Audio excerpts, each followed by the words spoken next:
Eu vi, né, recentemente, assim, fica brincando, né, falando de Frei Gilson, mas eu vi um vídeo dele, recentemente, e ele estava criticando as músicas modernas, dizendo que a música do sertanejo, por exemplo, era uma música ruim, porque falava de... Mas veja, ele falou aquele aspecto que o professor mencionou aqui. Ele falou que as letras eram ruins, porque o tema era adultério, o tema era tirar vantagem, era dinheiro, era isso e aquilo outro. Então ele focou no aspecto da letra. E ele disse que as pessoas deveriam trazer para casa músicas que trouxessem a presença de Deus para dentro de casa. E um exemplo de música que ele colocou foi aquela que diz assim, Espírito Santo de Deus, vem... Aí ele disse, veja, quando você canta essa música, você atrai para a sua casa o Espírito de Deus. Aí, qual é o problema daí? Veja, a má formação. Às vezes ele teria até boa intenção, uma intenção genuinamente verdadeira de falar de uma... Provavelmente tem, de falar de uma boa música, mas para ele, no seu horizonte de cultura, aquela é a boa música. E ele coloca como opção para as pessoas. E vai se estrepar escutando esse tipo de música, né? E uma coisa que a gente, sem querer criticar, mas uma coisa que a gente observa, por exemplo, né? Você vai ver os retiros, né? O retiro é um momento de formações, etc e tal. E qual é o retiro que vai tratar desses aspectos? A gente não está fazendo aqui um retiro. A gente está fazendo um encontro, né? 2 dias, etc. Encontrar os amigos e a gente falar de alguns assuntos. Mas não se trata dessas coisas. E essas coisas, elas são capitais. Sem elas, vai ruir a cristandade. Sem uma formação correta nisso aqui, vai se perder a guerra. Então, não é, como disse o professor, não é só por causa da letra. A letra, ela explicita uma coisa, né, que na melodia ou na música vai estar de forma mais subtendida. Mas você tem que saber esses elementos aqui, né? Então isso é muito importante, isso tem que ser muito frisado entre nós. Está na internet aqui, né? Lembrando que a música, ela transmite ideias, só para repisar, né? De três modos. Em símbolos sonoros, pelo estado de espírito que ela suscita e pela letra. O Frei Gilson ficou aí na letra, mas tem esses outros. O jazz, o símbolo sonoro dele, vai levar a uma total... Acho que é mais o segundo, o estado de espírito. O estado de espírito. Que é o que a música dele quer ressuscitar. Eu vou mostrar aqui Vou mostrar aqui rapidinho.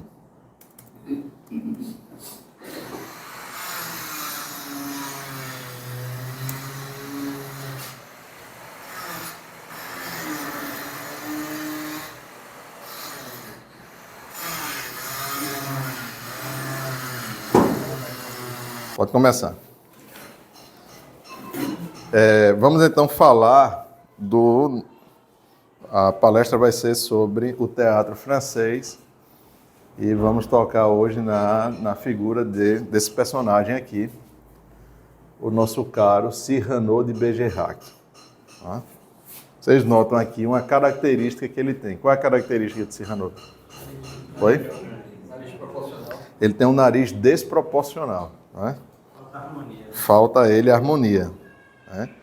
Ele não tem, então, o que o professor comentou, ele não tem, como falta harmonia, ele não tem, então, a beleza material. Tá? Então, ele é objetivamente um homem feio. Porque o nariz dele chega num ponto que, né, vai descaracterizar a face. Então, esse aqui é o nosso personagem aqui. Ele com chapéu, aqui é o penacho dele, que vai ser muito importante na história. E essa gola aqui é conhecida como gola espanhola.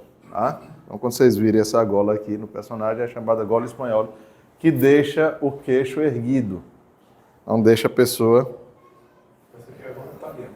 Essa aqui é a gola italiana. A gola espanhola deixa você, o espanhol deixa você empertigado, pronto para o ataque. Tá? Então esse aqui é o nosso personagem. E antes da gente tratar dele, eu vou fazer algumas considerações. Né? E por que a gente vai falar de Cyrano de Bergerac? Uma das razões é justamente a primeira parte da palestra que o professor deu, que é a distinção entre beleza material e beleza formal. Que a beleza formal é a beleza d'alma. Ele acabou de falar. Então, quem é feio, materialmente falando, tem uma chance. Deus deu uma chance muito boa para nós que somos feios de termos a beleza formal. E esta beleza formal, ela acaba sendo superior à beleza material. Tá certo? Então veja, tem pessoas que vão ter a beleza material, mas vão ser faltosas da beleza formal. Vai ter uma alma quebrada, né? E, claro, qual é o suprassumo da beleza formal? É o estado de santidade. Então, todo santo, por mais feio que ele seja, materialmente falando, ele vai ser bonito. Isso aí seria até um axioma, né, professor?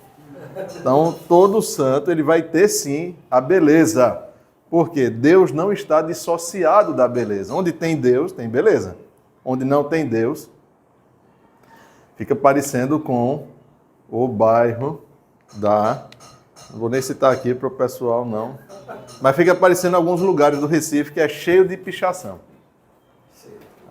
Hoje, infelizmente, essa feiura que a gente vive, que nos agride e nos entristece, porque onde tem feiura, tem tristeza e tem violência. Isso aí é até provado pelaquela teoria das janelas quebradas, né? Então, não tem beleza formal. E, às vezes, mesmo na pobreza, na simplicidade, existe uma beleza formal. O nosso caro Sidney Silveira disse uma frase muito interessante. Ele disse que a pobreza sem Cristo não tem dignidade. Assim também a riqueza sem Cristo não tem dignidade. Então, não é o problema só da pobreza ou o problema só da riqueza. É o problema de não ter a verdade última. Não ter a verdade nas coisas e não ter a verdade sobrenatural. Então, fica uma coisa feia. Há lugares na Europa hoje que se paga caro para você se hospedar, etc. Mas no passado aquilo dali era pobre. Se eu não me engano, tem casas de camponeses no passado, né? Acho que em Portugal tem um local. Eram casas que eram de pessoas simplicíssimas na Idade Média. Hoje milionários pagam caro para poder ficar ali. Por quê? Porque ali tem uma beleza formal. Então isso é um dado que ele é extremamente percebido. Uma vez também a gente estava indo para um engenho aqui na zona da Mata Norte e a gente estava passando na rodagem e tinha umas casinhas, aquelas típicas casas de engenho. Que aí eu estava com o rapaz que estava nos levando, um amigo nosso, eu disse, veja como é bonita essas casas. Isso aqui no futuro, até de sair, isso aqui no futuro, quem sabe, vai ser um local que as pessoas vão pagar caro para vir para cá. Agora, o que é que as pessoas fazem? Né? Às vezes, os coitadinhos, o que é que vão fazer? Às vezes derruba, aí constrói uma casa com cerâmica, não sei o que, etc e tal. Né? Uma caixa de sapato. Vai fazer uma caixa de sapato, enfim. Vai empobrecendo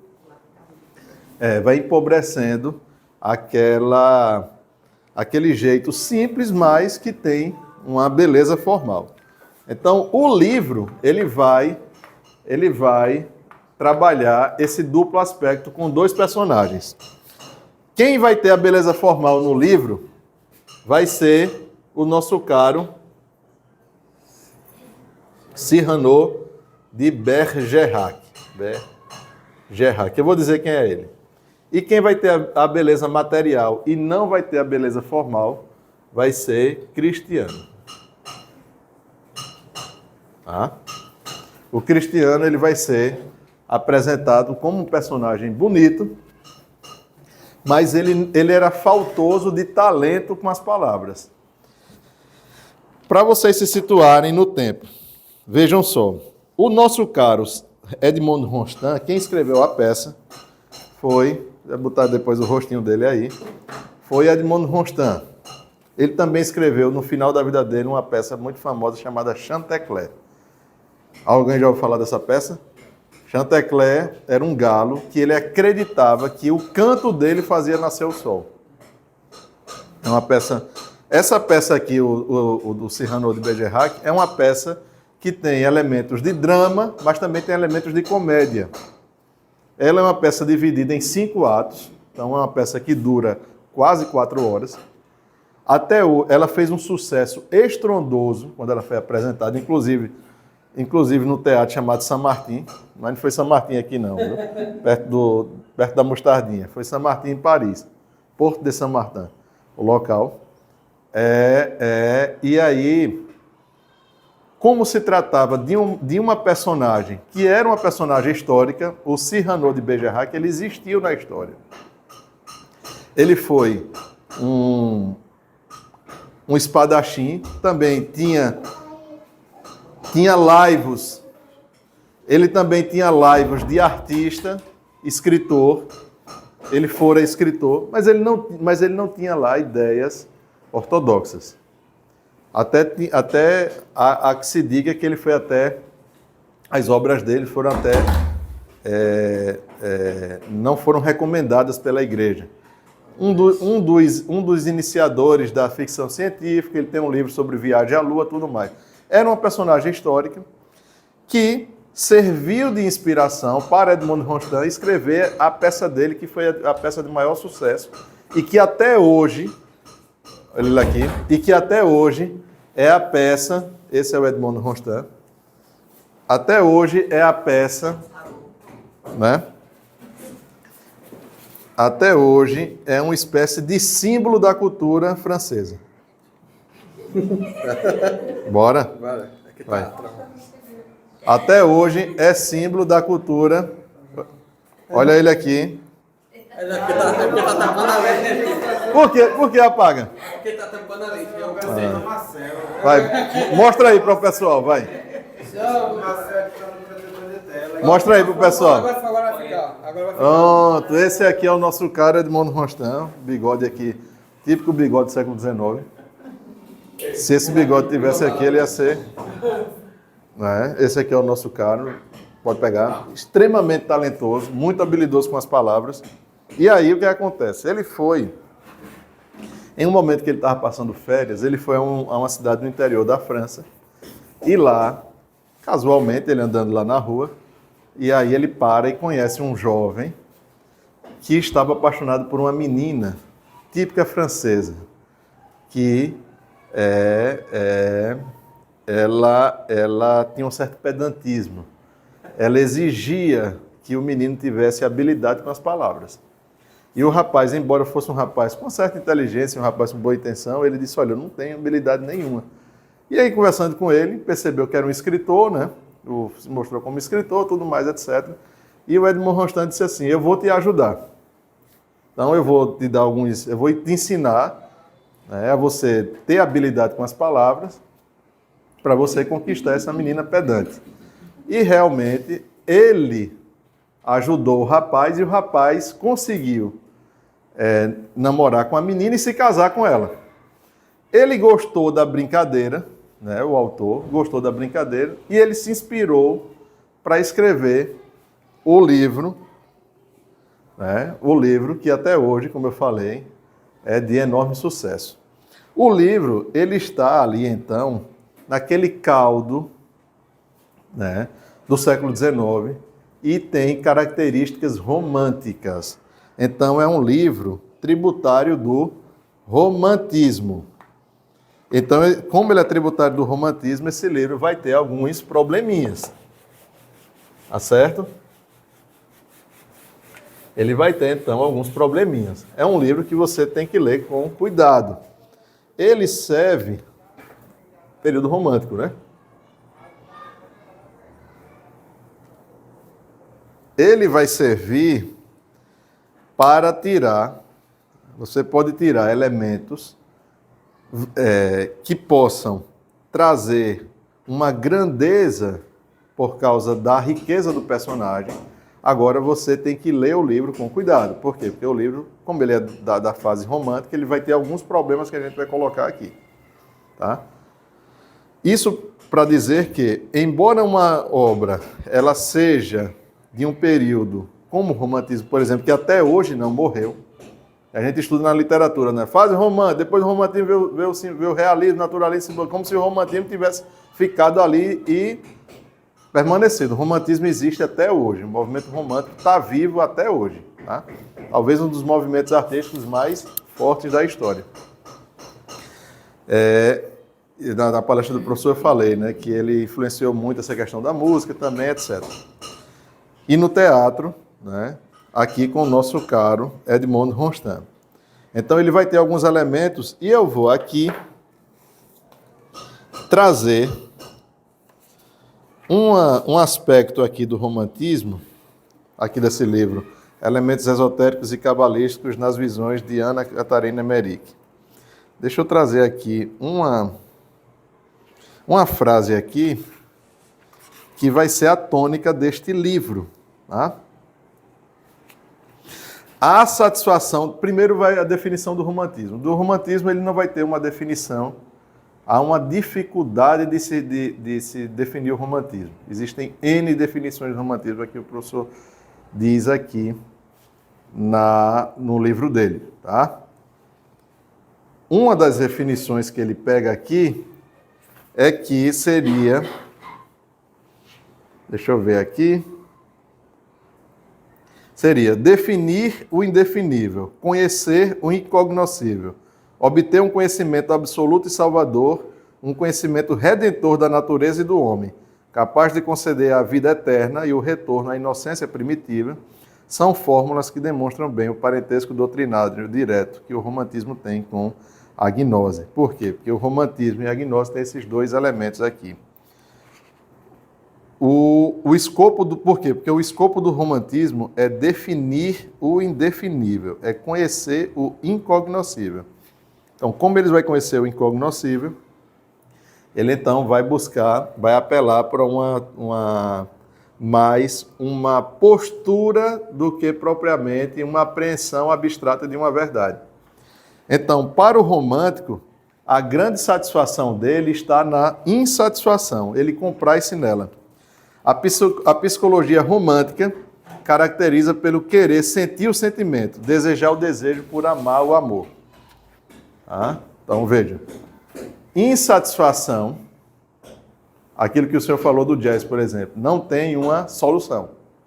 Não vai ter solução. Então, não vai ter solução. Vai ter um amor pelo amor, um amor pelo sentimento, e essa vitamina que o corpo vai tendo, a sua alma vai tomando forma desta insatisfação até chegar à apoteose, que é a aniquilação. Pode falar.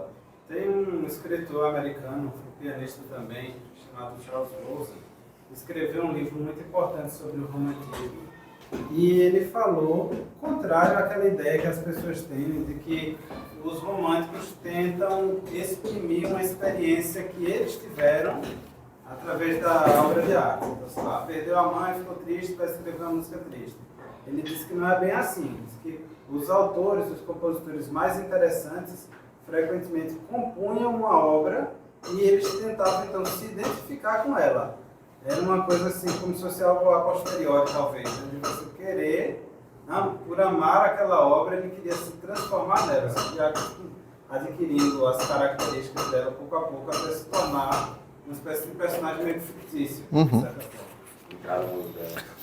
Então vejam, geralmente as obras românticas buscavam inspiração eles buscaram muita inspiração no período medieval. Então, um livro romântico muito famoso da Inglaterra, Ivanhoe ou Ivanhoe. Era um cavaleiro medieval, etc. e tal.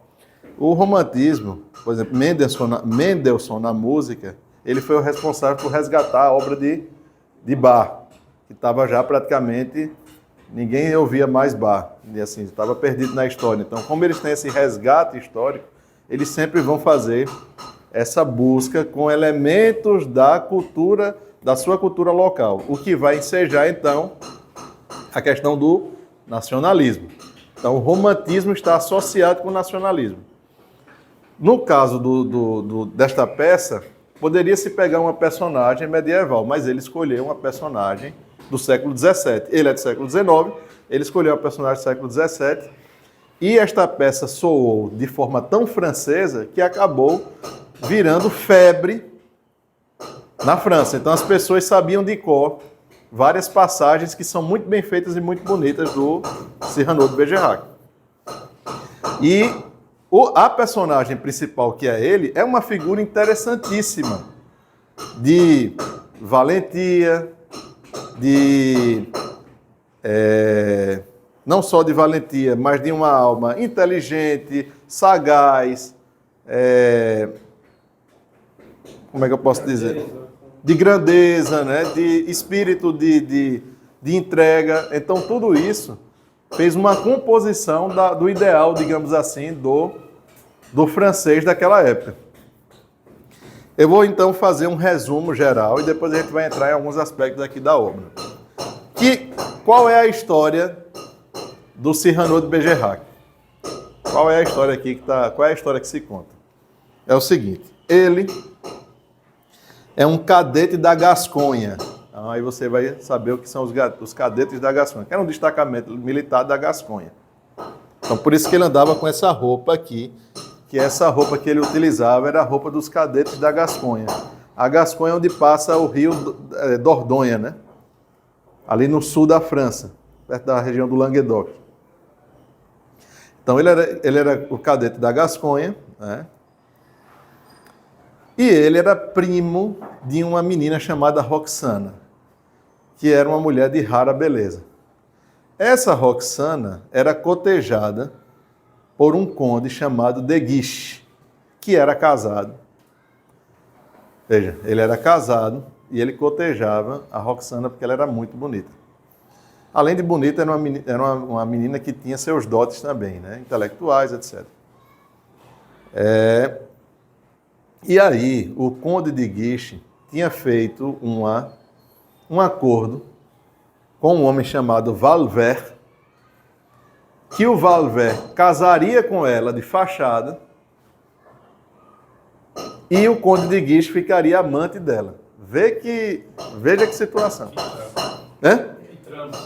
Veja que trama. Isso aí é a corrupção dos costumes do século XVII. Quer dizer, a corrupção não só veio agora não, né? Já estava caminhando forte, século XVII, na França do século XVII.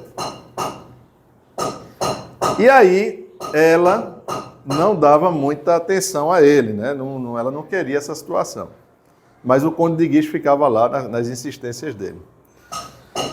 No meio disso, então, aparece um novo cadete, uma pessoa que vai vir e vai entrar nesse regimento da Gasconha, chamado Cristiano. E Cristiano era uma pessoa que se destacava pela grande beleza. Todo mundo que via Cristiano dizia que ele era um homem belo. Então, Cristiano, ele tinha a beleza material. Só que quando Cristiano falava, zero. Né?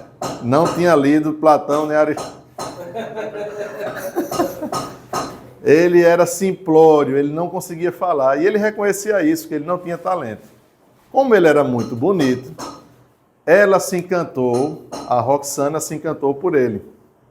E como ela era muito bonita, ele também se encantou. Ele já entra na história, quando ele entra na peça, ele já entra com um amigo, já procurando a Roxana. Então existe alguma coisa no ar que já havia um conhecimento entre os dois. Isso não tá explicitado, mas como ele já entra procurando, então dá a entender que havia um conhecimento entre as duas figuras, né? E aí ela está no camarote porque vai ter uma apresentação de uma peça teatral. E nesta peça teatral, um ator chamado Montfleury ia apresentar lá uma personagem. Este Montfleury teve um caso, uma situação, um entrevero com o Cyrano de Bergerac, e o Cyrano de Bergerac disse: você vai passar 30 dias sem apresentar peça nenhuma em nenhum lugar. Aí você vê já a figura como era o Cyrano. Aí a turma começa, né? Aí vai chegando os personagens, uma confusão de personagens vai chegando. Aí chega um soldado, eu vou entrar, aí o camarada do porteiro faz: cadê o ingresso? Não, eu sou soldado. O policial militar, né? Quando entra no local, né? Eu tenho direito a ingresso, meu amigo, eu vou entrar de graça. Dá a carteirada, daqui a pouco vou entrar também, não sei o que, é soldado também, é soldado. Aí duas pessoas jogando, bebendo, não sei o que, mulher chegando, uma confusão. E depois entra o nosso caro. Sim, aí daqui a pouco aparece um personagem e fala, o Raguenaud. Aí diz: não, olha, Raguenaud, Lebré, eu não lembro agora quem é exatamente. Aí diz: cadê Cyrano? Porque se é Montfleury que vai apresentar, ele disse que Montfleury vai passar 30 dias sem apresentar nos palcos aqui em Paris. Aí vem, não vem, a peça começa. E isso as pessoas estão, né? Uma coisa muito importante, as ideias da Revolução Francesa, elas eram dissipadas pelas peças teatrais, né? Há uma frase que diz que quando a nobreza ria das peças de Molière, Napoleão disse, Molière do século XVII, Napoleão disse, da época de Cyrano, Napoleão dizia: ali já triunfou a Revolução. Veja que coisa, né? Por isso a questão da arte, importantíssimo. Depois era só o peteleco, né? Cair. Então, quando está aquela agonia que Montfleury começa a falar, aí uma voz aparece, dá um grito lá de sei aonde, bora parando aí, não sei o que, aí a turma olha e tal, aí entra o Cyrano de Bergerac, entra em grande estilo, né, gritando lá com o Montfleury e diz: para a peça, você vai parar a peça, que eu já falei para você não apresentar 30 dias, tudo mais, etc e tal. Aí o povo fica doido, né? Como é que pode? Eu paguei tudo mais, etc e tal, eu paguei. Não seja por isso. Ele pega uma bolsa e ele joga para o povo. Era uma herança que ele tinha, né? Um dinheiro que ele... Herança do pai, né? Herança do pai dele. E ele pega toda... Ele tinha acabado de ganhar, ele pega toda a herança, joga para todo mundo, e as pessoas então ficam satisfeitas porque não perderam o dinheiro do ingresso. Mas a peça não acontece. Então veja a grandeza de alma desse homem. Manteve a palavra dele, não quis saber da questão material, jogou lá, e um amigo dele faz, que ele foi estuto, né? Que estutice é fazer isso, né? Porque teve um momento quando a coisa começa a se dissipar, ele disse que está com fome. Ele disse: eu estou com fome. Aí o porteiro faz: e cadê o seu dinheiro? Ele disse: eu não tenho dinheiro mais nenhum. Aí ele disse: e você jogou tudo? Que loucura. Aí ele disse: que gesto. Veja... Ele interpretou como loucura, como um grande gesto. Ele interpretou como grande gesto, né? Não tem um apego. Então, não tem um apego. Então, o Cyrano já entra na história, você já diz: opa, já é diferente, né? Então, ele já entra na história, e isso as pessoas, elas têm um grande apreço por grandeza. Esqueci agora o nomezinho que dá, né? Mas, por exemplo, na tourada, quando as pessoas verem aquele gesto, aquela nobreza do toureiro, as pessoas querem ser como ele. E aí as pessoas jogam alguma coisa para participar, alguma coisa dela para participar daquela glória que o toureiro está passando. Então, este personagem simpaticíssimo, o povo francês queria participar da glória dele. Por isso que as pessoas gostavam de decorar as falas dele. Os trechos da peça. Então, termina o primeiro ato, né? O Montfleury não vai se apresentar. Chega então, nós já temos os personagens principais: a Roxane, o De Guiche, o Cristiano e... Mas ele tem um embate. O Cyrano. Ele tem um embate com o Valvert, né? O Valvert, ele era um cadete também? Ele era, se eu não me engano, ele era marquês, né? Mas como ele tinha alguma coisa de nobreza, ele não era cadete da Gasconha. Ele faz porque todo nobre sabia manejar a espada, né? Aí tem um duelo com ele. Ele fica furioso por ele estar interrompendo. Eu vou chegar nessa parte lendo. Eu só estou colocando a história, mas eu vou chegar nessa parte lendo que tem umas coisas interessantes. Eu só vou colocar para vocês terem noção o que é a história, início, meio e fim. Então ele vai então conhecer o Cristiano. E quando ele conhece Cristiano, ele já percebe que Cristiano é bonito. E aí tem uma questão interessante. Ele era apaixonado também por Roxana. Só que ele era o primo dele, né? Prima dele. Só que ele percebe que ele não tinha chance com ela porque ele era feio. Quando ele vê Cristiano e ele é apresentado que Cristiano gosta dela, aí ele diz, não, aí esse aí vai ter todas as chances, né? Porque ele é bonito. E, enfim, eu não tenho chance alguma. Só que Cristiano já vai se colocando como uma pessoa, né, que não tem talento. A questão, então, o argumento é posto, né? Aí está o argumento da peça. No desenvolvimento, vai ter um interesse aí vai ter uma resistência com esse conde de Guiche, depois vai virar duque, e a gente já vai chegar em um momento em que depois eles vão para a pastelaria e esse Raguenau que entra na primeira cena, ele é um pasteleiro e vai ficar explícito então o interesse do Cristiano namorar com ela. O fato é que ele chega para Cristiano e vai dizer o seguinte: eu vou ser a sua alma.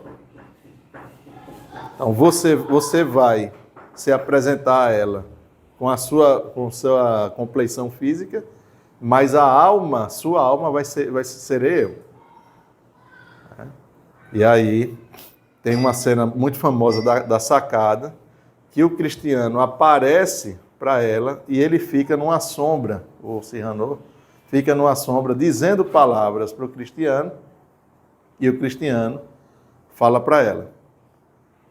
Um diz a palavra, ele fala para ela. Só que ela percebe um certo delay. Aí ela diz, rapaz, tá meio... Parece que tu fala assim meio estranho. Aí ele pega e imita a voz do timbre, né? Ele meio que imita a voz de Cristiano e ele vai, e aí tem a famosa cena do beijo. O Cristiano chega no momento que ela está tão enlevada que Cristiano percebe o enlevo dela e ele fala que quer dar um beijo. Aí ele vai ser colocado na sacada e os dois se beijam.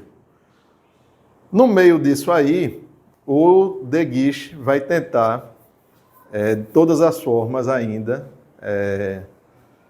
a mão de Roxana. Não consegue. Ela faz um ardil e faz um casamento com o Cristiano. Um capuchinho vai passando, que estava levando um recado do De Guiche. Ela faz um ardil com ele. Ela diz, olha, a carta está dizendo para você eu fazer isso, isso e isso. Quero o casamento dela com o Cristiano. O De Guiche está vindo, o Cyrano fica na frente do De Guiche, tentando fazer com que ele demore um tempo para não chegar junto ao casal. Eles conseguem casar. Só que o De Guiche fica muito chateado com isso, né? E convoca o Cristiano e o Cyrano para participar da batalha de Arras. É Arras que se diz, né? O cerco de Arras contra os espanhóis. Por que ele queria fazer isso? Porque ele queria provocar a morte dos dois. Põe na linha de frente, como Davi fez, né, com Urias. Né? Aí ele põe na linha de frente. Neste momento, aí tem outra parte problemática. Neste momento, o Cyrano escreve várias cartas para ela, como se fosse o Cristiano, mas ele não fala para Cristiano que estava fazendo isso. Adultério, né? Mas ele se passando pelo Cristiano. E outra coisa, ele se coloca numa posição de extremo perigo, porque ele tem que passar nas linhas inimigas, deixar a carta não sei aonde. Não tinha, né? Não tinha esses meios eletrônicos que a gente tem hoje. Aí, resultado, essas cartas chegavam. E ela fica enlevadíssima com as cartas, a ponto de ela chegar à conclusão que ela ama mais a alma, a beleza formal, ela mesma chega a essa conclusão, do que o corpo, a beleza material. Então é a alma de Cristiano que ela passa a amar. Então inicialmente ela amava a matéria e agora ela está passando a amar a alma. E ela fica de um jeito tal que ela não aguenta mais. Ela diz, eu tenho que ir lá e tenho que vê-lo. Não dá mais para ficar aqui. Ela se coloca numa situação de perigo, passa pelos espanhóis. Os espanhóis até tiveram nobreza, né? Tiveram assim uma nobreza entre aspas, né? Porque ela disse assim, eu estou indo ver meu amante. Os espanhóis, por causa disso, deixaram ela passar. Vejam só. Ela disse, eu falei lá para os espanhóis podem vá-se embora ver seu amante. Ela disse, se eu tivesse dito um homem casado, talvez não deixasse. Ela passa. Quando ela chega lá, eles estão passando uma fome tremenda lá no cerco de Arrai. Então é uma situação horrível. Estão passando por uma situação muito ruim. Eu sei que ela leva comida, é que ela faz uma festinha lá, todinho, o deguiche. Aí tem uma coisinha assim, uma cenazinha só para fazer, acho que só para botar um caldozinho botar um tutaninho ali na história, mas o que importa é que há um momento que o Cristiano vai para a frente de batalha, leva um tiro e morre. Coitado.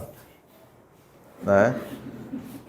Antes dele morrer, ela conversando com ele, ela revela a ele, antes dele morrer, o Cyrano vai conversar com ele e faz.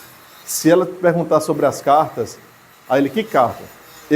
Quer dizer que ele fica sabendo, neste momento, que o Cyrano escrevia cartas para ela. E aí, quando ela se encontra com ele, ela fala das cartas. Só que no lugar dele gostar, ele não gosta, porque fica claro para ele que ela não ama mais o rosto de Cristiano, ela ama a alma de Cristiano. Ele fica incomodado com isso. Aí é nessa tristeza que ele vai para a linha de batalha e ele morre. Ela pensando, né? Claro que isso não é revelado a ela.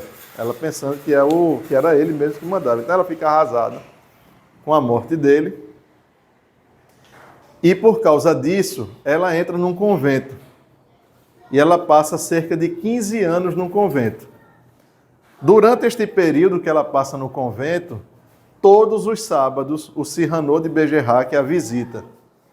E ele lá conversa com ela sobre a vida, sobre as coisas do dia a dia e sobre o passado deles. O amor que ela teve com o Cristiano, e etc, etc, etc. E um belo dia que ele está indo para o convento, um lacaio joga uma tora de madeira, bate na cabeça dele e ele é mortalmente ferido. Ele chega lá, ele com uma bandana, com uns paradapos na cabeça, né? Bota um pano na cabeça, enterra o chapéu e ele, com o penacho dele, né? E ele vai falar com ela como se nada tivesse acontecido, vai fingindo que não tem acontecido nada. E ela vai percebendo, daqui a pouco, ele pede para ler, ela traz as cartas e ele vai ler uma carta que tinha escrito, só que ele lê de uma forma, mesmo na penumbra, era outono, numa situação um pouco mais escura, parecia até que ele tinha decorado. Aí ela começa a cair a ficha dela. E aí ele já não tira a carta e ele começa a ler. E ali é revelado a ela que as cartas eram ele que escrevia. Era ele que escrevia. Só que ele está prestes a morrer, né? E ela tentando... Tem uma frase famosa dela, que até a Mari falou, né? Que ela... Depois eu leio aqui a frase famosa dela. Pois é bom decorar em francês. Então, naquele momento ali, quando ela vai tentar, aí vem a questão da o quê? Da insatisfação, da incompletude. Ele está morrendo, ele vai falando uns versos da grandeza, e ele morre nos braços dela. E o nosso caro Cyrano termina, e Roxana termina sem Cristiano e sem o Cyrano. Oi? Sem a alma e sem o corpo. E aí vejam só, essa é a história. Tá? Uma história tipicamente romântica, né? Agora, o que é que a gente pode extrair dessa história? Quais são alguns elementos interessantes que a gente pode extrair? Então, vamos lá. Vou pegar aqui algumas partes que eu... Deixa eu ver aqui. Que eu...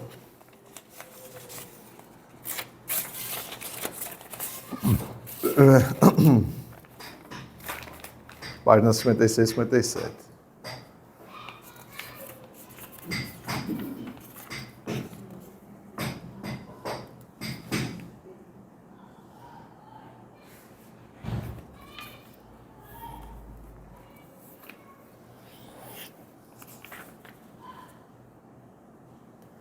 Aí o que ele diz, né? O Valvé, quando vai brigar com ele, o Valvé é aquele inicial que eu falei, né? Que eles fazem uma luta de espada, né? O Valvé diz: mas hei de expô-lo ao ridículo atroz e provocá-lo até. Vós tendes um nariz bem grande. Um nariz. Aí o Cyrano diz, Aí Valvé, vai rindo. Aí Cyrano imperturbável, só? Valvé, mas... Aí Cyrano vem. Isso é breve e não tem graça alguma. Poder-se-ia dizer, mas tanta coisa em suma, variando o tom de voz. Assim, dai-me atenção. Agressivo. Senhor, tamanho narigão fosse meu, que sem dó lhe apararia o topo. Cortês, esse nariz mergulha-vos no copo. Usai de um canjirão para beber melhor. Descritivo. É rochedo, é cabo. Ainda é maior. É promontório. É mais. É o novo continente. Curioso. De que serve essa vasilha ingente? Servirão de tinteiro os âmbitos nasais? Gracioso. Tanto afeto às aves dedicais, que destarte busqueis benévolo e fagueiro, aos dedicados pés cedei-lhe um puleiro. Truculento. Senhor, se vós os distraís a fumar e lançais vapores no nariz, o vizinho não crê que a chaminé vos arde. E aí ele vai colocando: previdente, terno, pedante, cavalheiro, empolado, trágico, plasmado, lírico, ingênuo, respeitoso, lapuz, belicoso, prático. Então ele vai fazendo troça de si mesmo de forma muito inteligente. E aí, fazendo isso, ele esmaga, né, o opositor dele. E aí o Valvé, sufocado, diz: que audácias inauditas, um farrapilha até sem luvas e sem fitas, não ter um alamar e ter essa arrogância. Aí veja, o Valvé o chama de arrogante. E aí veja o que ele diz: somente no moral se vê minha elegância. Enfeitar-me não sei, nem dou para casquilho. Julgo estar muito bem, não sendo peralvilho. É um peralta, né? O que eu não faço nunca é fraco e por incúria sair sem lavar bem a recebida injúria. Sair sem lavar bem a recebida injúria. Trazer o pundonor, ébrio de sono e vinho, ter os brios de luto e a honra em desalinho. Ele não traz a honra em desalinho. Ando sem nada ter que pela cor agrade, emplumado de orgulho e garbo e liberdade. Se não prendo a cintura esbelta no corpete, a vergonha ajustou minha alma no colete. São-me os feitos e ações as fitas que apresento. Veja que bonito. São-me os feitos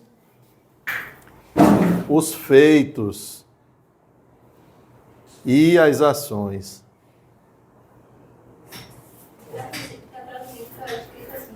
Está escrito assim. As fitas que, com o bigode gentil, retorço o meu talento, faço por onde vou, tornando-as bem sonoras. As verdades vibrar como tilintins de esporas.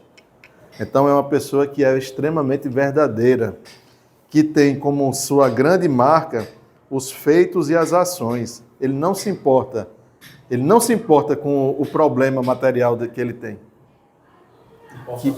Que é hoje o que mais se cultiva, né? Ah, não, como é? É o respeito disso, respeito daquilo. E se adula as pessoas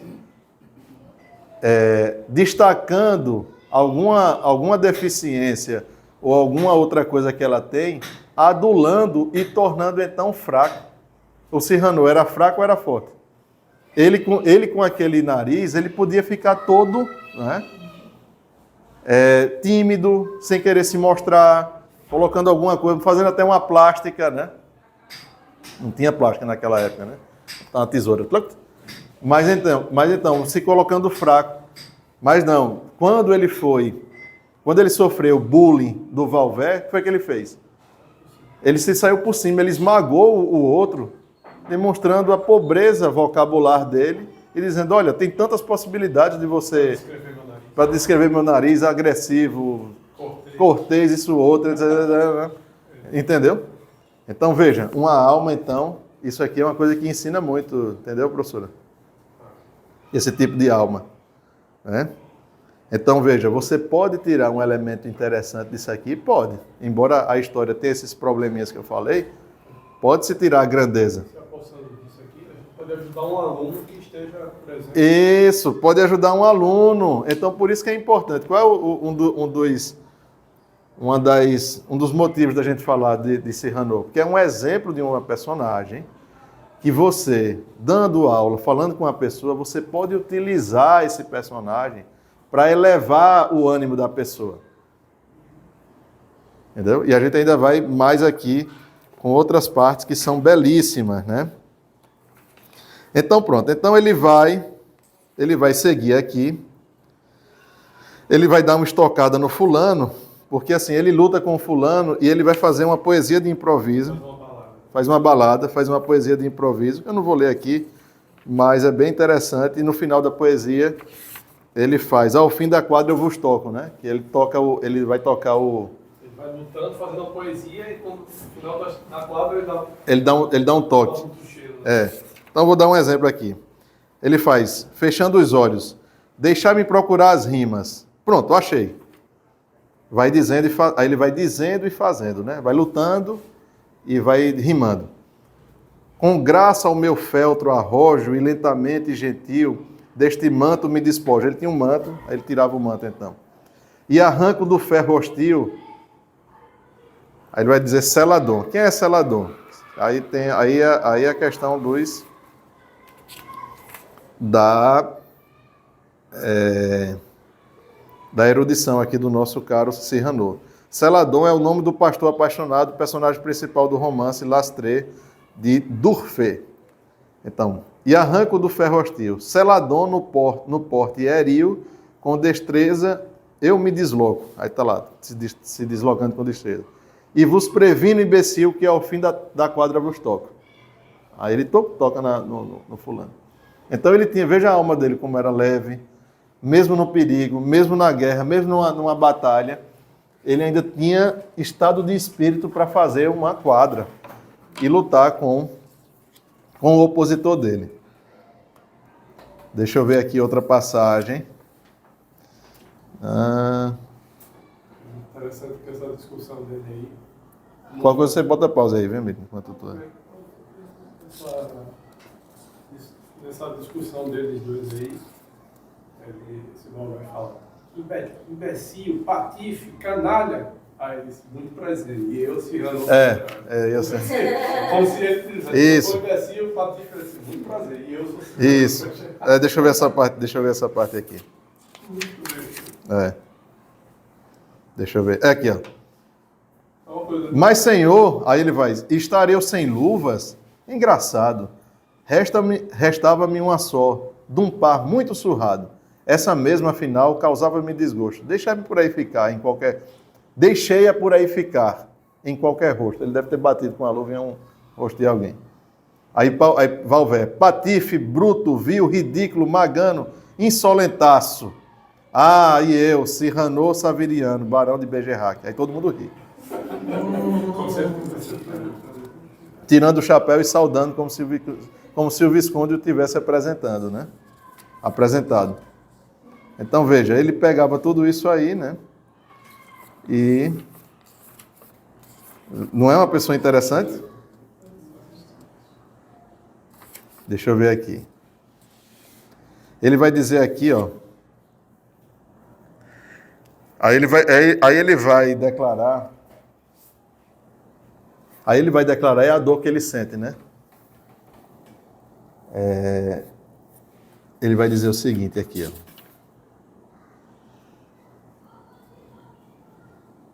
Que diz, é sério isso? Aí ele vai, um amigo dele chamado Lebré vai dizer, que dizes? É sério? Isso é real? Aí ele vai dizer num tom triste, que eu ame, no outro tom gravemente, amo. Aí o Lebré diz, e pode-se saber, e nunca me disseste, a quem amo, pondera essa ilusão celeste, de ser amado até pela mulher mais feia. Veda-me este nariz que marcha légua e meia ante mim, pois adoro. A qual? Adoro aquela. Adoro, já se vê, de todas a mais bela. Quer dizer, o camarada era feio, né? E ele tinha desdita de querer nada mais nada menos da mais bonita. Aí o Lebré faz, a mais bela, ele diz, e gentil que a luz dos astros doura, a mais graciosa, a mais esplêndida. Aí com acabrunhamento, a mais loura.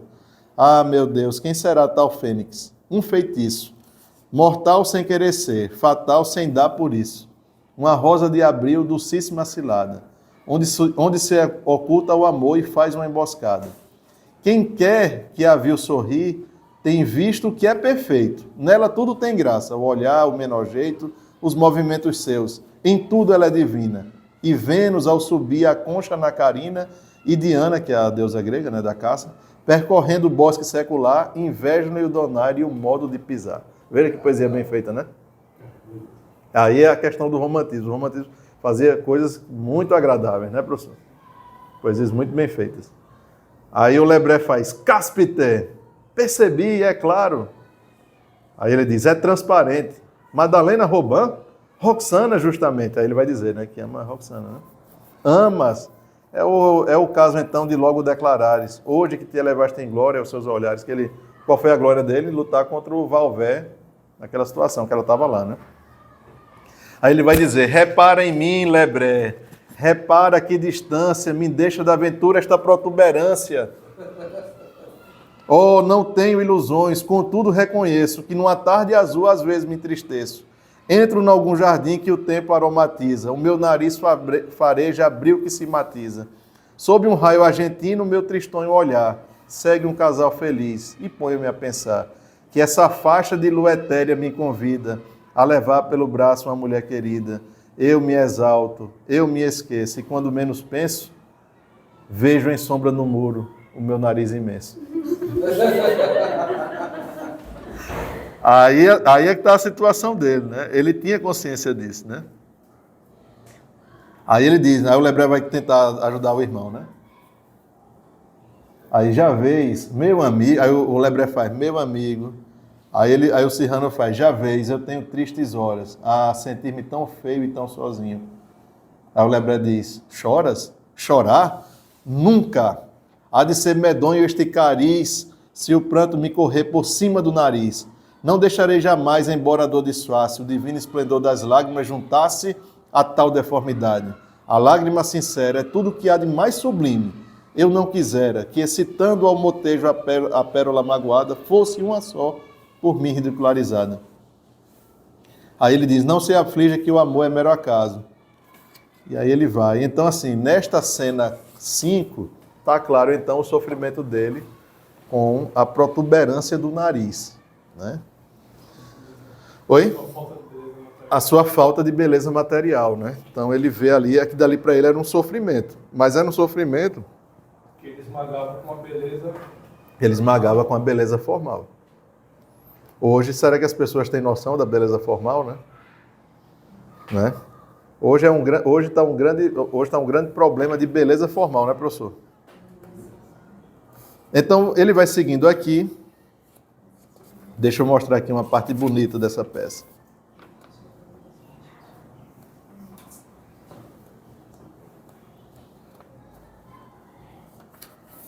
Vamos lá.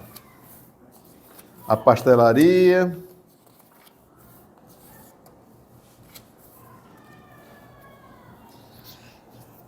Vamos ver. Essa parte aqui que vai ser bonita.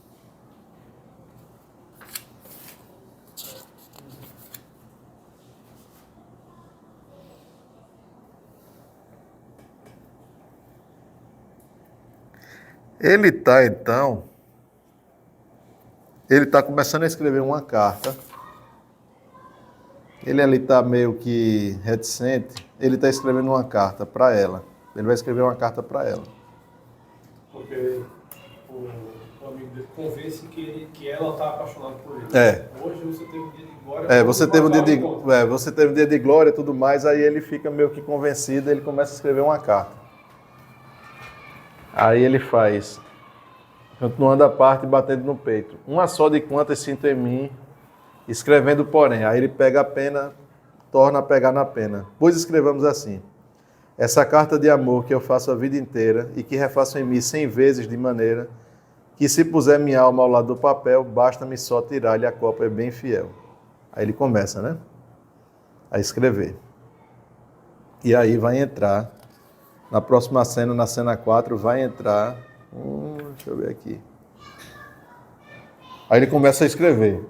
E após antivoz de tímida estranheza, de timidez estranha, que tens demonstrado que vos ama, ele vai começando a escrever. Deixa eu ver aqui.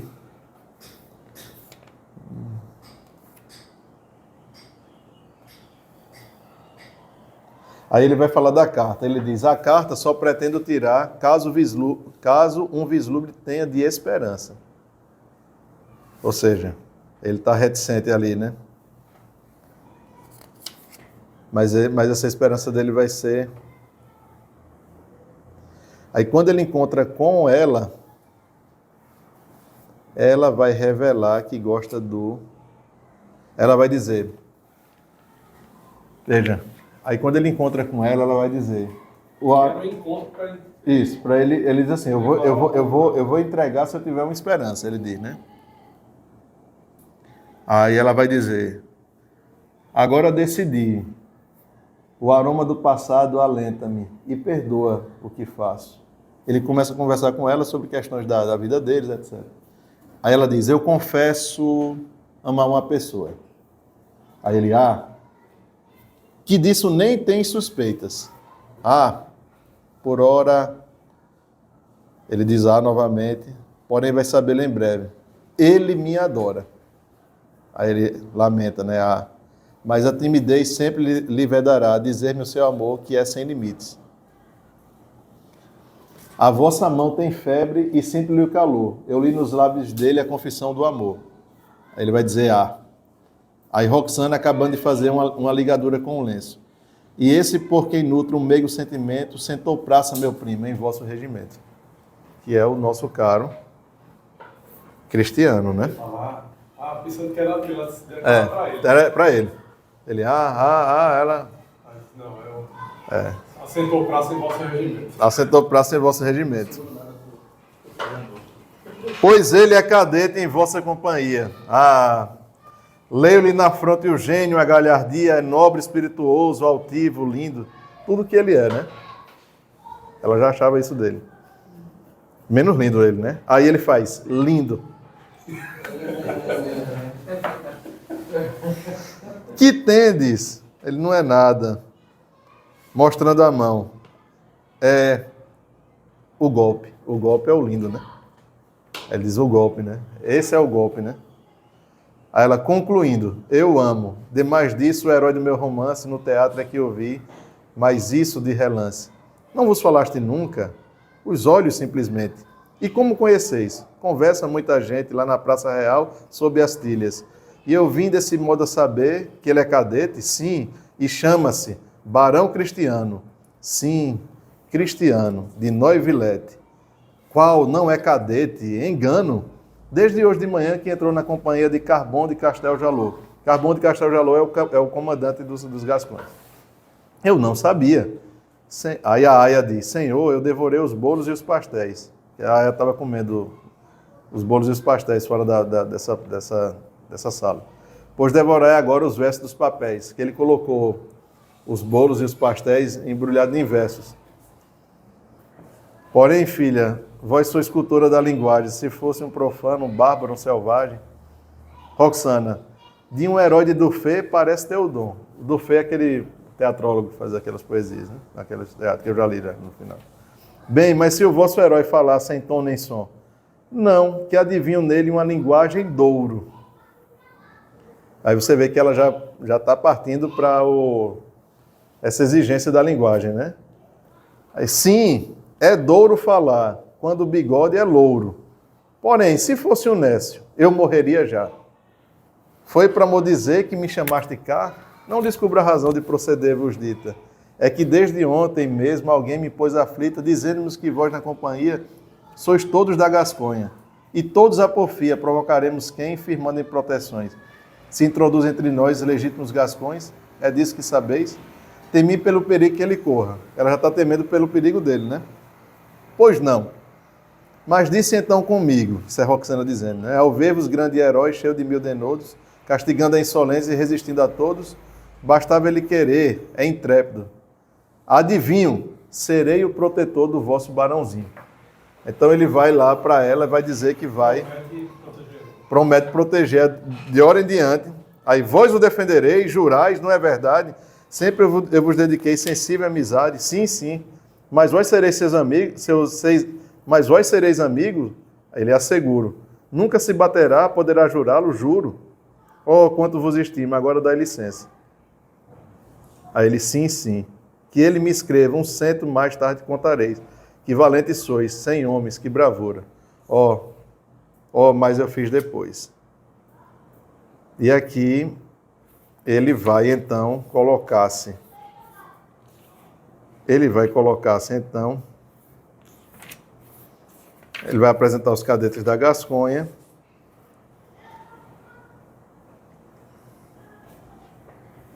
Só um momento aqui. Cadete, aquele dos três mosqueteiros, né?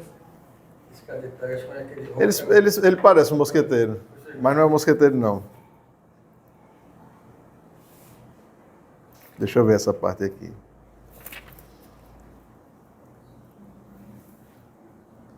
Essa parte aqui é bonita, né?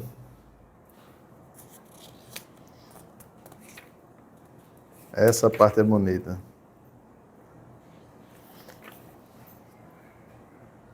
Vai a cena 8 do ato 2.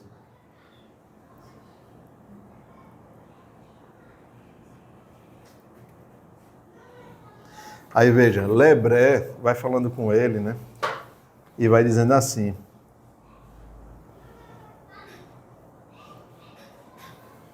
E na cena anterior ele tem um problema com o De Guiche. Ele tem uma discussão com o De Guiche, e o De Guiche era o capitão dele, né? E isso o isolava. O deixava fragilizado, né? Era uma pessoa meio que... sem amigos. E o Lebré, que era amigo dele, diz: se amainasses um pouco essa altivez de raça, a glória, as posições... Ou seja, se você não fosse tão assim, meu caro, você ia ascender. Aí quer dizer, tu vai brigar com o De Guiche, que o De Guiche era sobrinho do cardeal. Como é o nome do cardeal famoso? De Guiche era sobrinho do cardeal, era conde, depois ele vai se tornar duque, era o camarada é comandante, é a pessoa que manda. Aí tu vai brigar com ele, aí, meu caro, você vai ficar sempre no raso. Aí veja o que ele vai dizer. A glória e as posições, ele vai interromper. Que queres que eu te faça? Que vá haver um patrono em voga, um protetor, e como era servil que em busca de tutor, lambe a casca do tronco em roda ao qual se tossa. Era aquela planta, né, que vai... né? Cresça por manha, em vez de me elevar por força. Quer dizer, crescer por manha, né? Crescer por estar chalerando os outros. Obrigado. Ofertar meus versos a um banqueiro, como é vulgar? Fazer do vil pantomimeiro, na esperança de ver nos lábios de um ministro sorriso que não tenha uns longes de sinistro, almoçar cada dia um sapo e não ter nojo, gastar o próprio ventre a caminhar de rojo, obrigado. Porque o ventre arrastando fica vermelho, né? Trazer os joelhos encardidos, exercitar a espinha em todos os sentidos, obrigado. Acender um círio a São Miguel e acender outro círio ao rêprobo Luzbel. Quem é Luzbel? Quem é Luzbel? Hã? Lúcifer. Libertar o galé, com medo do patíbulo, andar a cada canto e sempre de turíbulo, obrigado. Galgar trapézios de acrobata, ser um grande homenzinho em roda aristocrata, remar com os madrigais e ter as bujarronas, túmidas dos senícios pírios das matronas, obrigado. Gozar de sermos editado, por editor Ceci, pagando-lhe, obrigado. Ser escolhido papa em todos os conclaves, feitos por imbecis tão nulos quanto graves, obrigado. Assentar meu nome e posição no tal soneto em vez de fazer outros, não, obrigado. Encontrar talentos nos sendeiros, aterrar-me de ouvir estranhos noveleiros e sentir um prazer na reles esperança de ter qualquer menção no Mercúrio da França, obrigado. Antepor de medo e covardia, Salamaleque, né, fazer infâmia e rútila poesia, redigir petições e pertencer a alguém, obrigado, obrigado, obrigado. Porém, cantar, sonhar, passar, ter liberdade e fibra, ter a vista segura e ter a voz que vibra, pôr o meu feltro à banda e espanto dos perversos, pôr um sim, pôr um não, bater-me ou fazer versos, trabalhar sem ter fito em lucros e honrarias. Veja só, trabalhar sem ter fito em lucros e honrarias. Numa excursão à lua e noutras fantasias. Nada escrever, jamais que eu mesmo não produza. Olha a inteligência artificial aí. E modesto dizer a minha altiva musa, seja do teu pomar, teu próprio que tu colhas, embora fruto, flor ou simplesmente folhas. Depois, se acaso a glória entrar pela janela, a César não dever a mínima parcela, guardar para mim mesmo a gratidão mais pura. Enfim, sem ser a era, a parasita obscura, nem o carvalho e o tio, gigantes do caminho, subir, não muito, sim, porém subir sozinho. Muito bonito, né? Veja que bonito. Veja que diferente. Ter a voz segura, ter a vista segura e a voz que vibra. Quem é que tem isso? A voz que vibra, que faz vibrar nas almas a alegria dos homens, né? E faz vibrar a fé. Ter a voz que vibra. E subir que pode subir não muito sim, mas subir sozinho, né? Seja do teu pomar, teu próprio que tu colhas, embora fruto, flor, simplesmente folha. Se você for colher fruto, ótimo, flor ou folha. Mas é você que está fazendo, com o teu talento, com o teu jeito de ser, entendeu? Sem ficar bajulando, como ele disse, sem subir por manha, né? Aí veja isso aqui, sozinho, aí Lebré diz, sozinho pode ser, mas contra todos. Como contraíste esse estranho e desmedido assomo, o veso de fazer de todos inimigos? Aí Cyrano diz, a força de vos ver improvisar amigos e rir de amigos tais que tendes aos milheiros, franzindo por escárnio os lábios chocarreiros. Gosto se em meu caminho as saudações banais ficam raras e exclamo, um desafeto a mais. Veja que bonito, né? As saudações se escasseiam. As saudações se esqueceram. Vai dar assim, um desafeto a mais. Um desafeto a mais. Colecionar o desafeto. Aí o Lebré diz, que aberração. Aí ele diz, pois seja, é todo o meu prazer. Gosto do desgostar, apraz-me desprazer. Nem sabes quanto é bom na vida o caminhares, por entre o tiroteio ardente dos olhares. Que nódoas que nos faz, enchendo-nos de gozo, a baba do covarde, a bilis do invejoso. Em vós essa amizade a vos cercar parece, as golas de que usais, e a Itália vos fornece. Essa gola aqui. Dentro delas, o porte e o gabo se descura. Pões-os mais à vontade e de menor altura. Pois a fronte, não tendo apoios elevados, olha, deixar-se a pender para qualquer dos lados. Não deixa você pender para qualquer do lado. É como disse lá o Evangelho: que foste ver no deserto, um caniço agitado pelos ventos? Né? Nosso Senhor perguntou, né? O que foste ver no deserto? Um caniço agitado pelos ventos? Será que São João não se parecia com essa alma aqui? Uma voz que vibra. Será que ele se deixou ficar amigo de Herodes para passar bem, né? Se deixou? Não.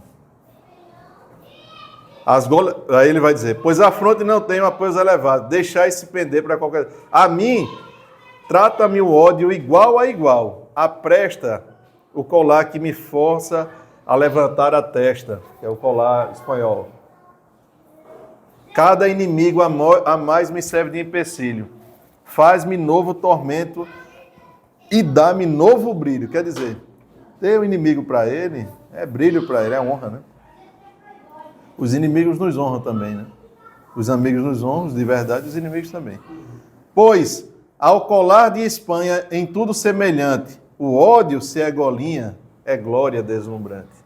Veja, que bonito, né? Então, veja que alma, né? Veja que estado d'alma que essa personagem tinha. E isso causava, né, uma verdadeira apoteose nas pessoas que vinham o Cyrano recitando e declamando isso nos teatros franceses, né? Então, ele vai aqui...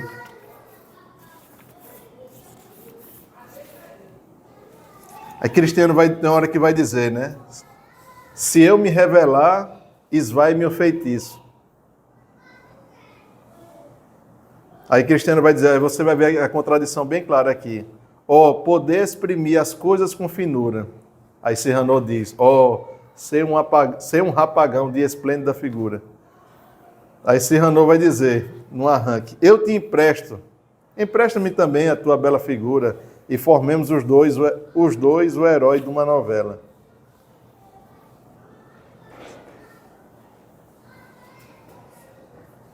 Aí Cyrano vai dizer, se temes, indo só tirar-lhe o doce enlevo, e a queres abrasar, importa que tu cases o teu formoso lábio, as minhas belas frases.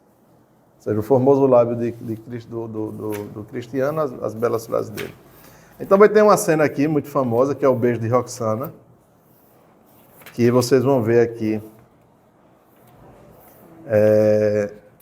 o talento dele, né? Vamos ver, só vou ver aqui.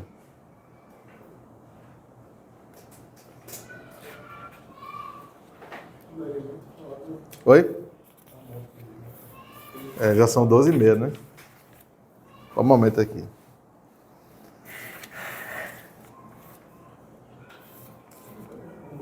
Oi? Não, mas eu só vou mostrar eu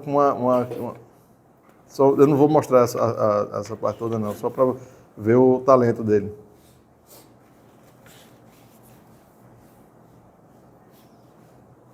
Por exemplo, tem uma hora que ela se encontra com ele, né? Aí, deixa eu ver aqui. Não, já desfruta das edições de canto emprestado. Falta o talento. Só um momento.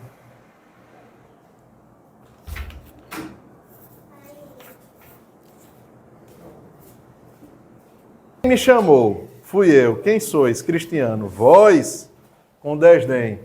Por que ela fala com desdém com ele? Porque tem um momento que ele fala com ela direto e ele mostra aí a falta de talento. Aí Cyrano que se esconde por baixo da sacada, bem mais baixo. Não, vós falar muito mal, deixai-me, ela diz, né? Aí o Cyrano diz, o Cristiano diz, compaixão. Aí ela, não me tendes amor. Aí o Cristiano soprado por Cyrano. Eu não vou falar toda a cena, mas só para vocês verem o talento dele.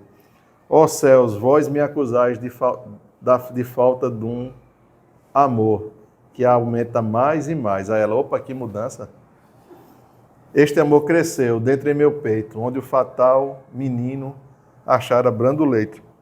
Ela, que mudança. Porém, se era fatal, cumpria sufocá-lo de vez no berço em que dormia.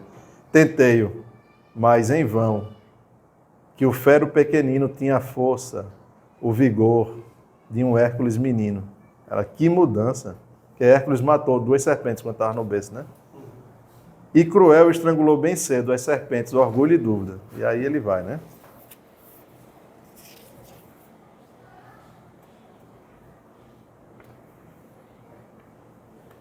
Então ele vai dizer aqui, ó, mas se adivinha forma aos vultos, é bastante. Vós vedes o negror do manto roçagante. Eu vejo o frouxo alvor de um traje de verão, eu sou apenas a sombra e vós sois um clarão. Quem é?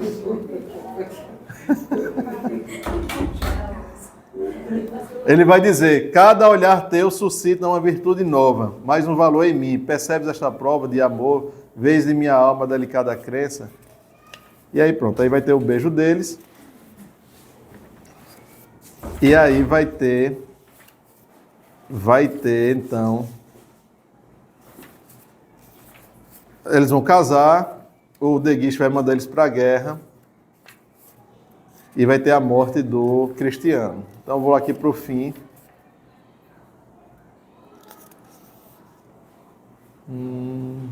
Quando ele vai para a guerra, ela fala, eu vou lhe entrego, amigo, vejo que ele não corre o mínimo perigo, prometei. Aí ele faz, vou tentar, não posso inteiramente prometer. E aí, ela vai lá, ele vai morrer. Isso aqui é bonito, né?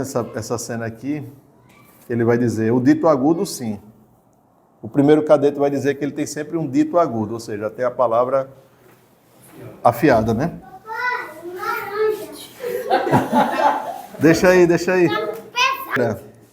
Uma tarde alegre cor-de-rosa.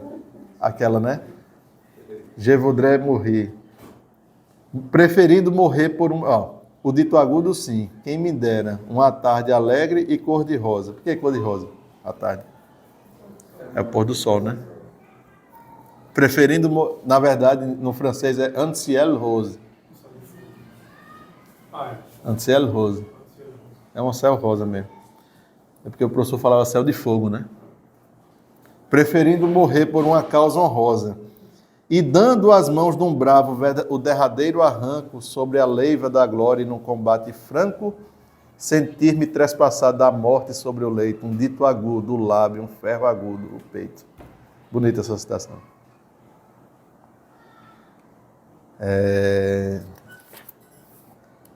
Mais de saudade e calma, é mais nobre que a fome e tem por sede a alma. A tortura alojou-se um pouco mais acima e sobre o coração. Que tem que ele se oprima. Ele está colocando isso aqui porque ele está dizendo que essas palavras dele, o dito agudo dele, é mais nobre do que a fome. E ajuda Ele diz, disfarcemos a fome, é bom não darmos parte de fraco, é jogar, fumar. Aí eles estão passando uma fome muito grande. Aí ele faz, vou ler Descartes. Esse é você criar uma maçã. Outra frase muito bonita dele. Mas o ardil não foi mal, porque é o seguinte, o De Guiche vai utilizar de um ardil para passar lá dos espanhóis. Ah, não sabia, isso basta. Eu sei rir de tais fanfarronadas. Sabeis de que maneira afrontam as mosquetadas? Eis a prova. Ontem mesmo posições deixou-me o conde de Bucois nos campos de Bapaume. Em massa contra os seus a minha gente fraca e 3 vezes carrega. Aí o Serrano sem levantar o rosto do livro, estava lendo o livro. E vossa faixa branca? Saber esse episódio é fato. Ele, surpreso e satisfeito. Num circuito que eu fazia a cavalo, em torno aos meus, no intuito de meter-lhes em linha e darmos avançada, um troço que fugia e vinha em debandada, sobre a filha inimiga em seu torrel me lança. Vi-me perdido, mas salvou-me uma lembrança. Desatei sutilmente e fiz escorregar a faixa que me indica o posto militar. e sem ninguém me ver, saí deixando a ilharga. O exército espanhol, depois voltando à carga, ajudado dos meus a destroçá-lo parte. E venço-os, que dizeis, que achais? Quer dizer, ele deixou à mostra o posto militar dele, por ele ter deixado à mostra, os espanhóis deixaram ele passar, ele fez uma manobra e foi lá e deu combate para o pessoal.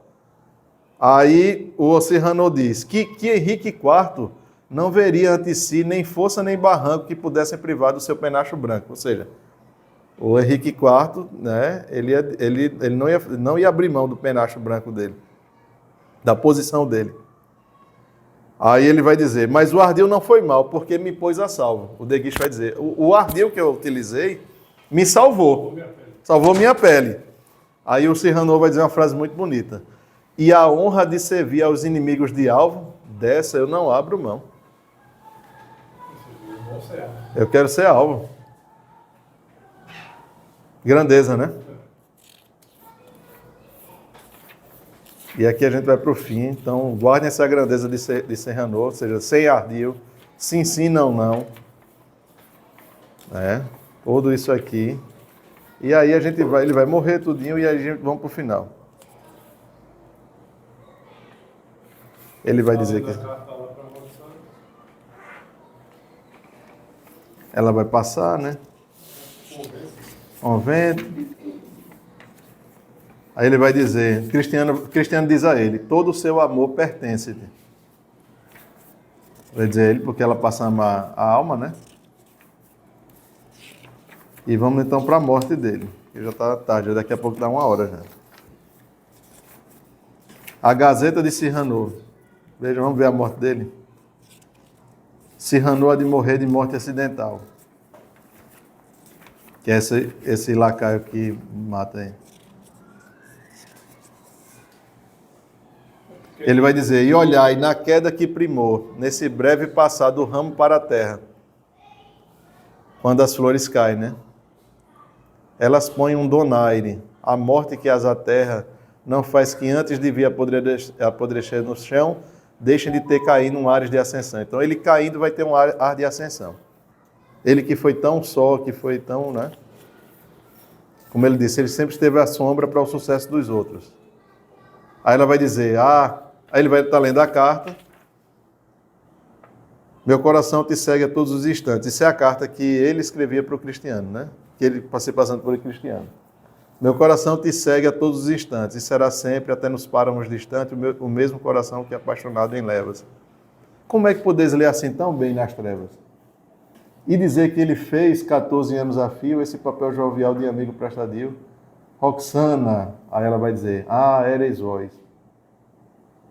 Ou seja, era você. Ele estava lendo a carta, ele já estava. A carta já estava no chão. Já estava no chão e ele estava recitando. Aí lá, ereis vós.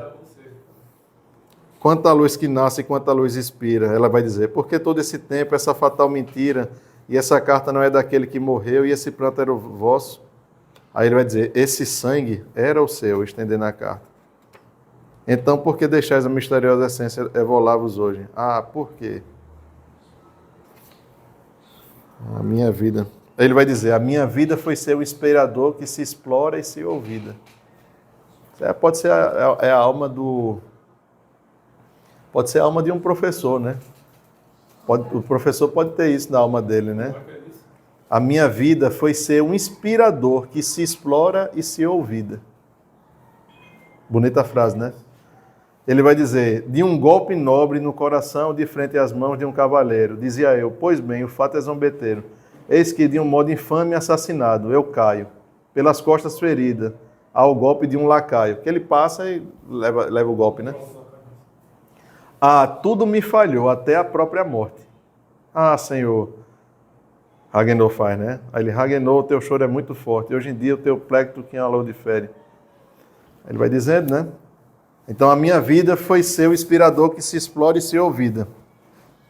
Lembra-se esta noite que num belo estilo Cristiano vos falou, a minha vida é aquilo, ficar tristonho e só na sombra merencória e ver outro colher o beijo da vitória. É justo confessar nesta hora de repouso. Molière tem valor. Cristiano era formoso.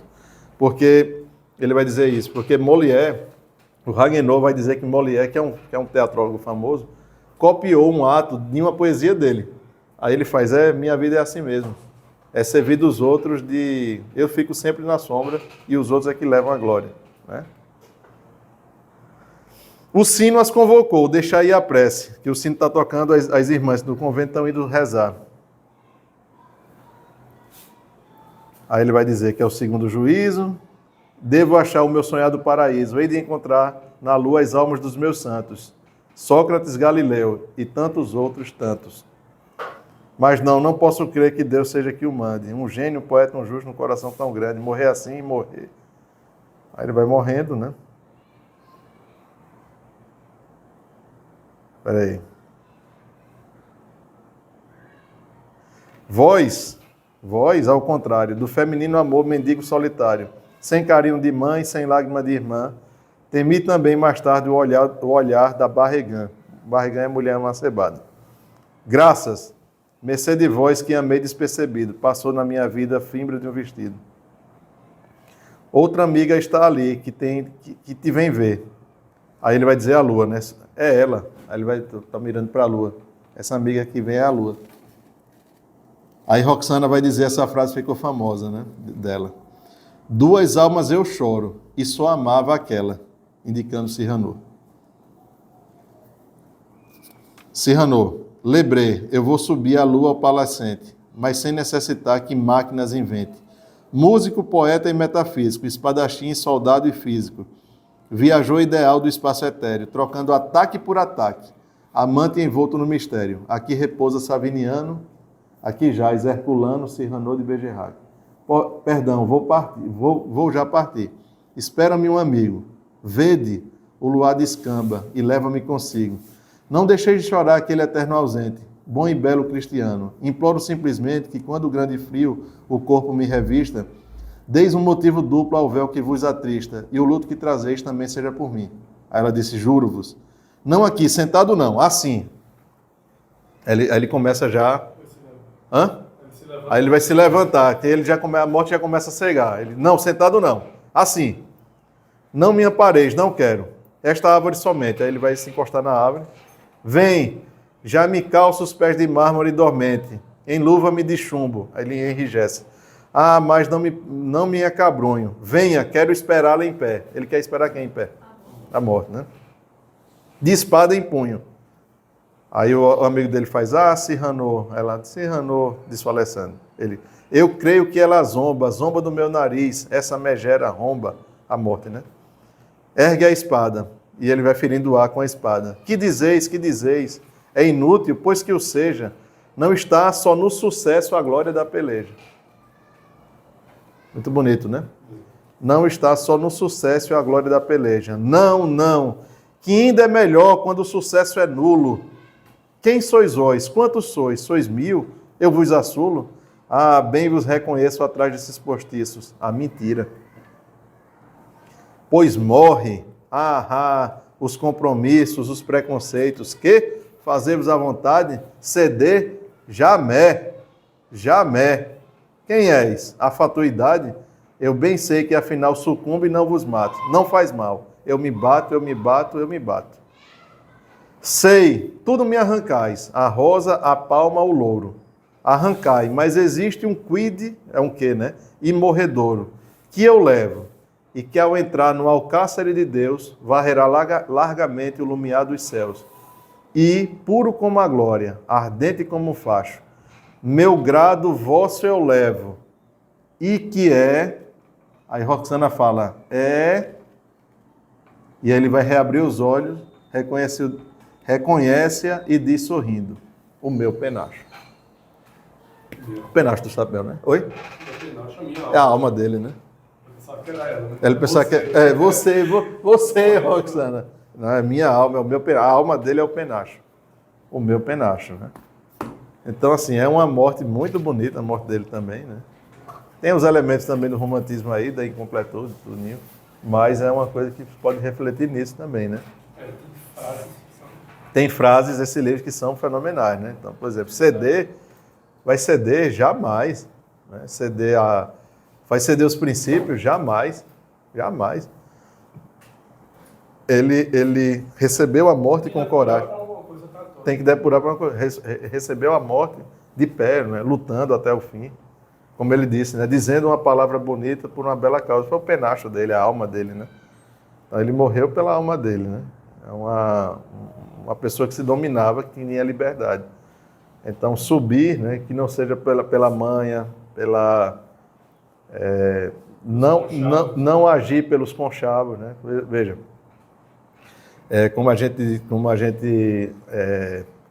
como São João Bosco pede, né? Ter franqueza, né? Então se age muito pelos conchavos. A gente vê até no nosso meio, né? Pessoas agindo, conspirando, dizendo uma coisa aqui, outra coisa ali, querendo tirar vantagem de tudo, vendo deficiências e explorando as deficiências com essa... Não, porque a visibilidade disso, a visibilidade daquilo. E levando em conta, né? Querendo tornar uma questão material sublime pelo material e não pela alma, né?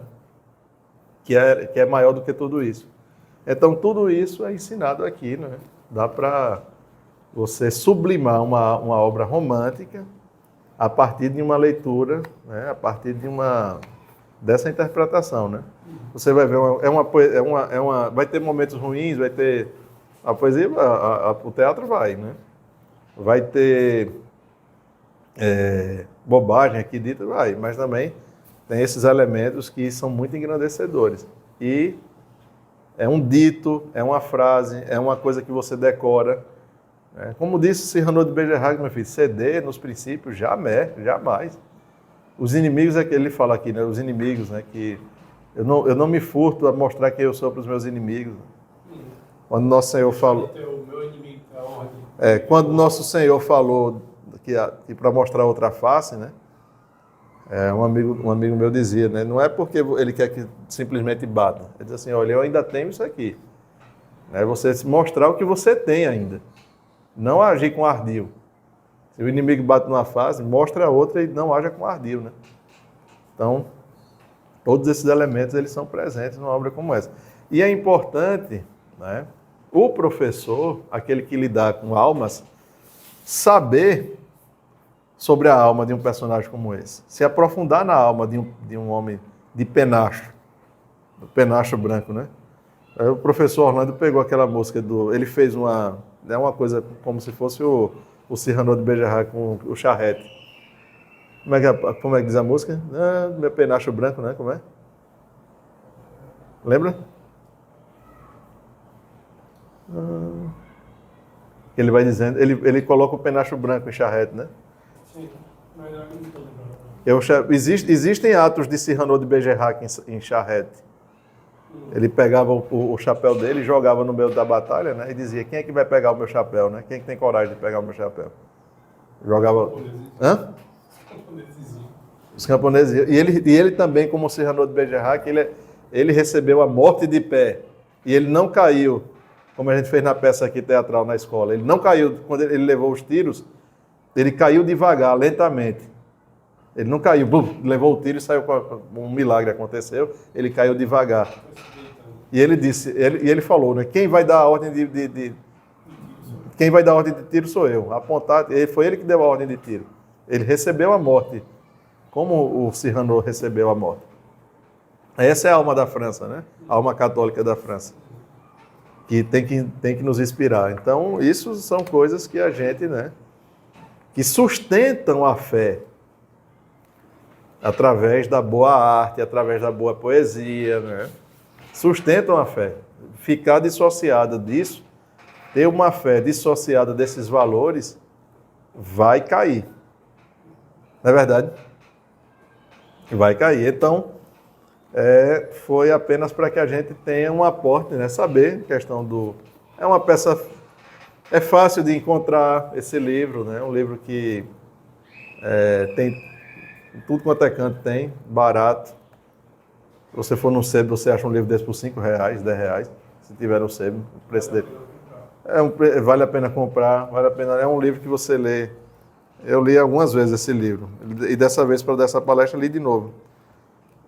Você lê rápido, não é uma leitura boa, pode decorar algumas frases, como eu coloquei aqui. Tem aquelas cenas que são mais chamativas, né?